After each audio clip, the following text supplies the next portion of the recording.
I smoothed down my navy dress, picked up my clutch, and walked toward the exit without looking back. My own son-in-law had just told his banking colleagues I was nobody important, just his wife's mother who insisted on attending. He'd pointed me toward the back tables with the volunteers and interns, but he had no idea about the phone call I'd be making the moment I stepped outside that ballroom. My name is Margaret Walsh, though most people call me Maggie. I'm 65 years old, and until 2 years ago, I was married to Patrick Walsh, Boston Fire Department chief for 23 years. We lived in a modest triple-decker in Dorchester, the same neighborhood where we'd raised our daughter Sarah. After Patrick passed from a heart attack, I thought Sarah would be my anchor through the grief. I was wrong. The morning started like any other Thursday.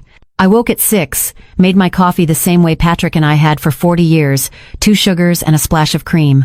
I sat at our old Formica kitchen table, the one with the cigarette burn from 1987 that we'd never bothered to replace. Through the window, I could see Mrs. Chen across the street watering her garden and the Donovan boys heading to school with their backpacks dragging. Sarah had called the night before about the annual First Responders Memorial Gala. It was a charity event honoring firefighters, police officers, and EMTs who died in the line of duty or shortly after retirement. Patrick's name was always included in the memorial slideshow, and normally I attended with a few of his old colleagues and their wives. But this year was different. Sarah's husband Ryan had been appointed to the gala's finance committee. He worked at Sterling & Cross Investment Bank, one of those glass tower firms downtown where everyone wore $1,000 suits and talked about market volatility over $18 cocktails. He'd been eager to get involved with the charity, Sarah explained, because it looked good for his career to be associated with first responders. Community involvement, she'd said. Optics. I should have known something was off by the way Sarah phrased the invitation. Ryan thinks it would be nice if you came as our guest this year, she'd said. Not we'd love to have you, or please join us, as our guest. Like I needed permission to honor my own husband's memory. I spent the afternoon getting ready. I pulled out the navy dress I'd bought for Patrick's retirement party, the one he'd said made my eyes look like the ocean. I did my hair in soft curls the way the girl at the salon had shown me, and I wore the pearl necklace Patrick had given me for our 30th anniversary. I wanted to look nice. I wanted Ryan to see that I was a woman worthy of respect, a widow who'd stood by Boston's fire chief for decades. The gala was held at the Park Plaza Hotel, one of those grand old Boston establishments with crystal chandeliers and burgundy carpet. I arrived right at 7, clutch in hand, feeling both nervous and proud. This was Patrick's legacy we were honoring, after all. Ryan met me in the lobby, and I could see the flicker of something in his eyes when he looked at my dress. Disappointment, maybe, or embarrassment. He wore a perfectly tailored charcoal suit with a burgundy tie that probably cost more than my monthly grocery budget. Margaret, he said. Not Maggie. Never Maggie. You made it. Of course, I replied. I wouldn't miss Patrick's memorial. Sarah appeared beside him in a stunning black cocktail dress, her hair swept up in an elegant chignon. She kissed my cheek quickly, but I noticed she barely met my eyes. Mom, you look nice. Did you take an Uber here? I drove, I said. Same car I've always driven. Ryan's mouth twitched slightly. My car was a 2008 Honda Civic with a dent in the passenger door and a Red Sox bumper sticker that had faded to pink. I'd overheard him once telling Sarah that her mother's car was an eyesore and that they should buy me something more appropriate and then immediately donate it to charity for the tax write-off. Well, let's get inside, Ryan said, already turning toward the ballroom. I need to network before dinner starts. I followed them into the ballroom, which was decorated beautifully with white linens, gold accents, and centerpieces featuring red carnations in honor of the firefighters. Round tables filled the space, each marked with a number and a list of assigned guests. Ryan led us not to the front where the honorees' families typically sat, but toward the back corner of the room. Your seat is at table 18, he said, gesturing vaguely toward the rear. We're at table 3 with the committee members and major donors. You understand. I looked at the table he'd pointed to. It was tucked behind a pillar, far from the stage, filled with young people I didn't recognize. Volunteers, maybe. Interns from the hospital, not families of the fallen. But Patrick is being honored tonight, I said quietly. Don't family members usually sit up front? Ryan's expression hardened. Margaret, we discussed this. Table 3 is for committee members and significant donors only. People who've contributed substantially to the cause. You'll be more comfortable back here with people at your level. My level. The words hit me like a slap. Sarah touched his arm gently, whispering something I couldn't hear, but she didn't argue. She didn't defend me.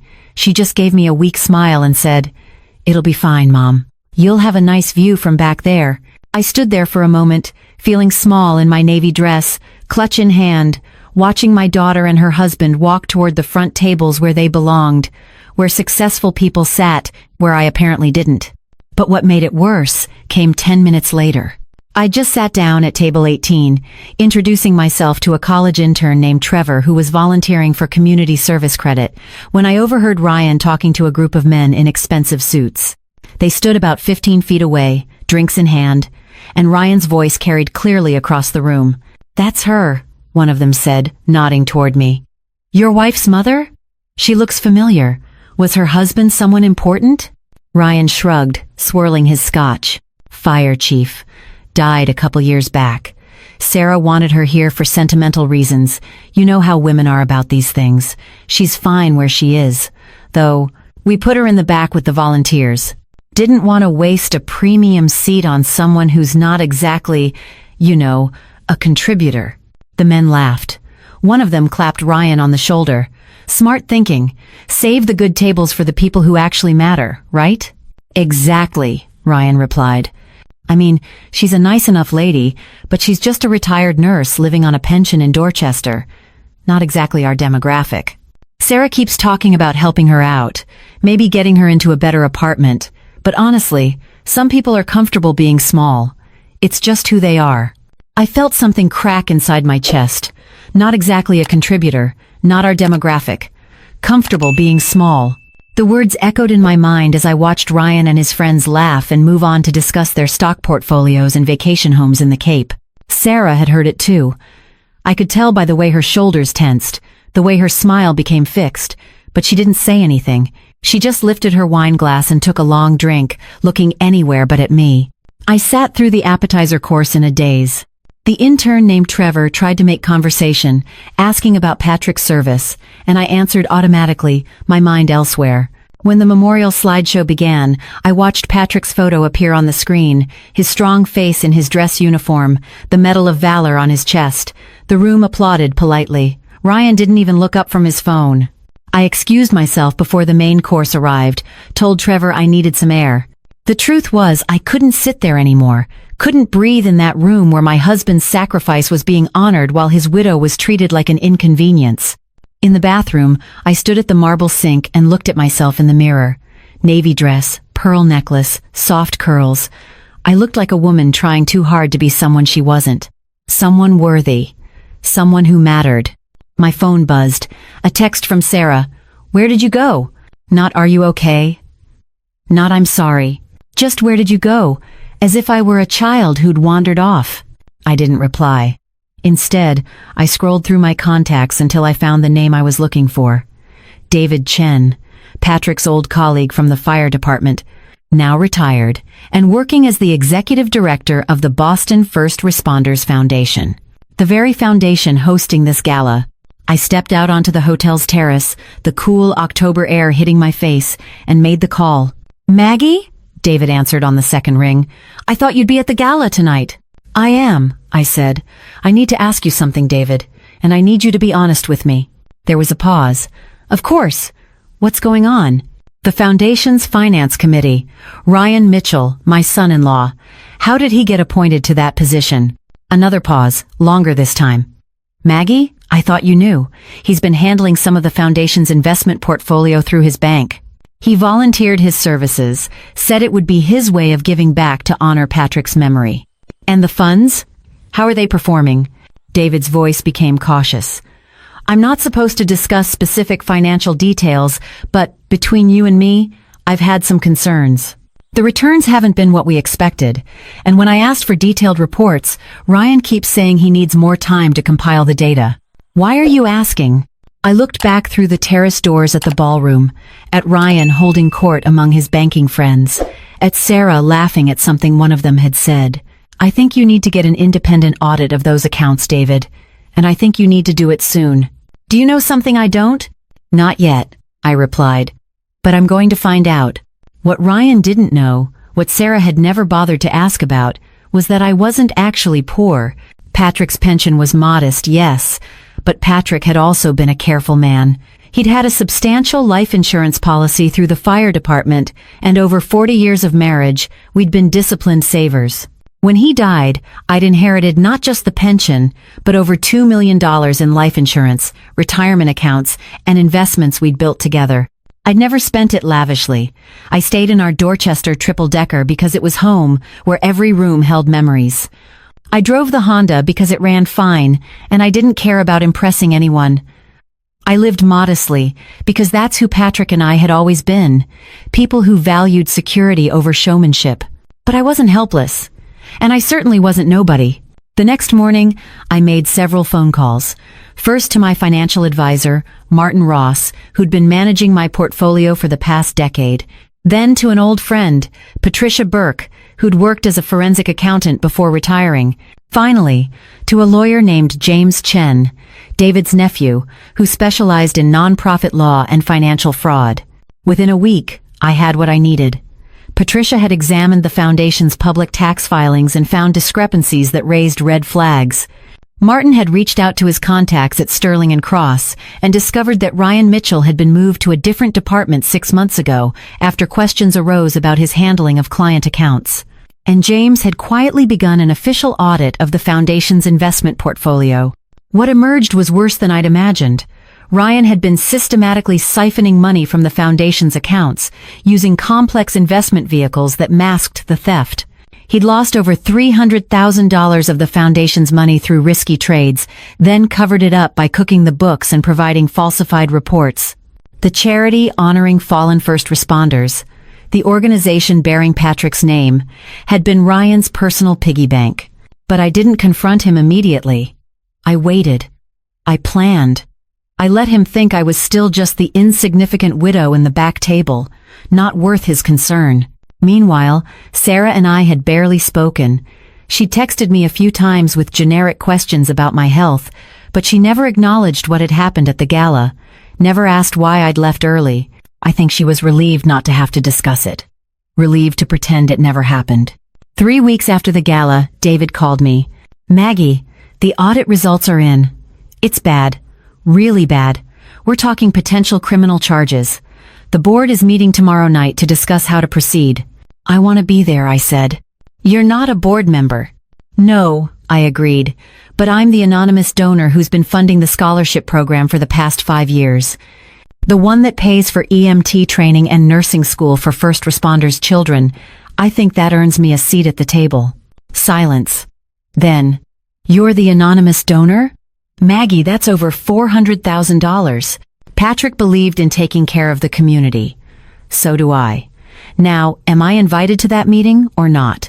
The board meeting was held in a conference room at the foundation's office in downtown Crossing. When I arrived, David met me at the door with an expression of mixed awe and concern.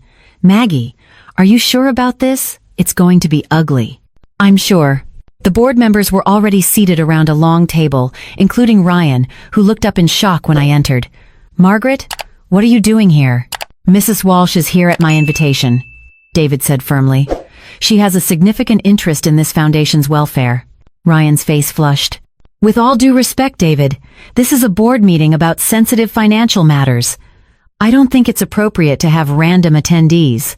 "Mrs. Walsh," David replied, his voice steady, "is the foundation's largest individual donor. She's contributed over $400,000 to our scholarship programs over the past 5 years. I think that makes her more than appropriate for this discussion." Ryan's mouth opened and closed like a fish. The other board members stared at me with new eyes. I sat down at the far end of the table, smoothed my cardigan, and waited. James Chen presented the audit findings. The numbers were devastating. Ryan had embezzled nearly $350,000, disguising it through fake investment losses and complex fund transfers. He'd used the money to finance his lifestyle, the downtown condo, the luxury car lease, the expensive vacations he and Sarah took every few months. As James spoke, I watched Ryan's face transform from confident to panicked. His eyes darted around the room, looking for allies, finding none. When James finished, the board chair turned to Ryan. "Mr. Mitchell, do you have anything to say in your defense?" Ryan stood up, his hands shaking slightly. "This is a misunderstanding, a miscalculation. The markets have been volatile, and sometimes investments don't perform as expected. That's not fraud, that's just reality." "Miscalculation," James replied, sliding a stack of documents across the table. "These are bank records, showing transfers from the foundation's accounts directly to your personal accounts. These are falsified investment reports you submitted to the board. This isn't market volatility, Mr. Mitchell. This is theft." Ryan's gaze swung to me, and suddenly recognition dawned. You did this. You put them up to this audit." I met his eyes calmly. "I suggested David look more carefully at the foundation's finances, yes. After hearing you dismiss me as nobody important, someone not worth a decent seat at my own husband's memorial, I became curious about what kind of man you really were." "You had no right." "I had every right," I interrupted, my voice steady. "This foundation honors the memory of people like Patrick, people who dedicated their lives to protecting this city, people who sacrificed everything. And you used their legacy to fund your expensive lifestyle while telling your colleagues that I was too small, too insignificant to matter." Ryan's face went white. The board chair stood up. "Mr. Mitchell, you're terminated from all positions with this foundation effective immediately. We'll be referring this matter to the district attorney's office. You should contact a lawyer." Ryan turned to the door, but I wasn't finished. "One more thing, Ryan." He stopped, his hand on the doorknob. "I'm also calling a meeting with Sarah. Tomorrow. At my house. Be there at 10 o'clock. Both of you." Sarah showed up alone the next morning. She stood on my front porch in yoga pants and an oversized sweater, looking younger than her 34 years, her eyes red from crying. "Mom, I don't understand what's happening. Ryan came home last night and started packing. He said you've destroyed his career, that you've accused him of crimes he didn't commit.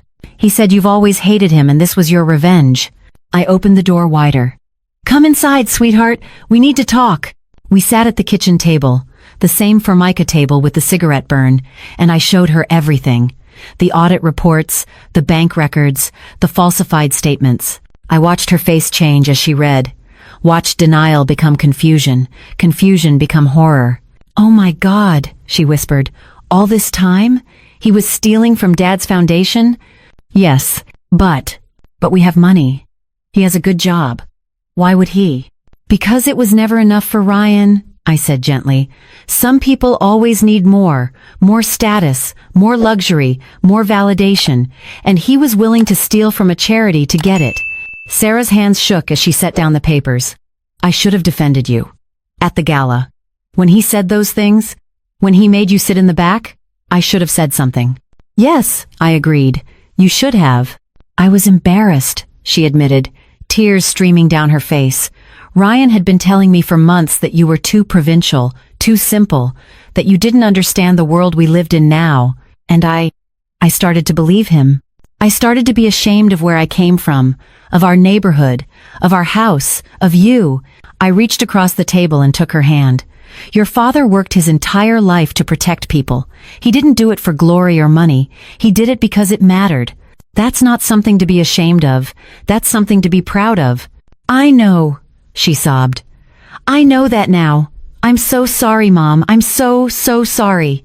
We sat there for a long time, my daughter crying, me holding her hand the way I had when she was small and afraid of thunderstorms. Eventually, she looked up at me with swollen eyes. "What you said at the meeting about being the anonymous donor, is that true? You've been giving all that money to the foundation?" "Yes." "But Mom, you live in this old house. You drive that beat-up Honda," I thought. "We all thought you were barely getting by on Dad's pension." "I live in this house because it's home," I replied. "I drive that car because it works. I don't need luxury to be happy. But I did need to honor your father's legacy. So I used the money he left me to help the families of other first responders. Kids who lost parents in the line of duty, young people trying to become EMTs or nurses or firefighters themselves. That's what Patrick would have wanted. Sarah looked around the kitchen, at the old appliances, the faded linoleum, the family photos on the refrigerator. You had all that money and you never said anything. Would it have mattered to you if I had? She was quiet for a long moment. Finally, she whispered, "It shouldn't have." But with Ryan, everything was always about appearances, about status. He made me feel like nothing I had was ever good enough. Not my job, not my clothes, not my family. I got lost in trying to be the person he wanted me to be. "And now?" I asked. "Now I need to figure out who I actually am," she said. "And I need to start by making things right. With you, with the foundation, with everyone I hurt by choosing him over what was right." Ryan was arrested 3 days later. The district attorney's office charged him with embezzlement, fraud, and theft from a non-profit organization. The story made the local news. A banking executive accused of stealing from a charity for first responders. His firm terminated him immediately. His mugshot appeared in the Boston Globe. Sarah filed for divorce the following week. She moved back into our triple-decker, into her old bedroom with the posters she'd hung in high school, and we began the slow process of rebuilding our relationship. But I wasn't finished with my mission. The foundation had lost hundreds of thousands of dollars because of Ryan's theft, money that should have gone to help families in need. I couldn't get back what he'd already spent, but I could make up for it. I met with David and the board again, this time not as an anonymous donor, but as myself, Maggie Walsh, widow of Fire Chief Patrick Walsh, and I made them an offer. "I want to establish an endowment," I said. $1 million, invested to provide permanent funding for the scholarship program. In Patrick's name. David's eyes widened. "Maggie, that's extraordinary. But are you sure? That's a substantial portion of your savings." "I'm sure," I replied. Patrick spent his life saving people. Now his legacy will help educate the next generation of people who save lives. That's exactly what he would have wanted. The Patrick Walsh Memorial Endowment was established in December. At the announcement ceremony, Sarah stood beside me, her hand in mine, as David unveiled the plaque that would hang in the foundation's office. My daughter was crying, but they were good tears this time. Healing tears. "Your father would be proud," I whispered to her. "I hope so," she replied. "I hope he'd be proud of both of us." That night, alone in my house, I sat in the living room where Patrick and I used to watch the evening news together.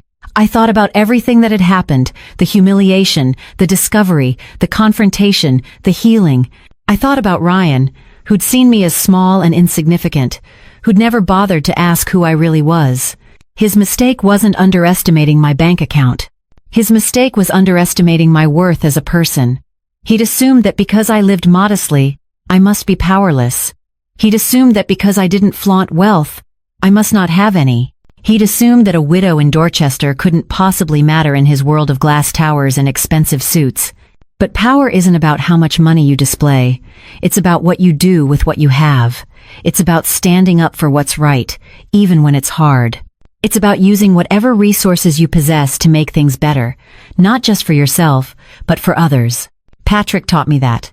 40 years of marriage to a man who ran into burning buildings to save strangers taught me that courage isn't about being fearless. It's about being afraid and doing the right thing anyway. I got up and walked to the window, looking out at my neighborhood, at Mrs. Chen's garden, at the Donovan boys' basketball hoop. This was my world. Not glass towers or charity galas or expensive restaurant reservations, just a modest triple-decker in Dorchester where I'd raised my family and built my life. And that was more than enough. I pulled out my phone and texted Sarah, "Want to come over for dinner tomorrow? I'll make Dad's famous lasagna." Her reply came immediately. "I'd love that, Mom. Thank you for not giving up on me." I smiled, set down the phone, and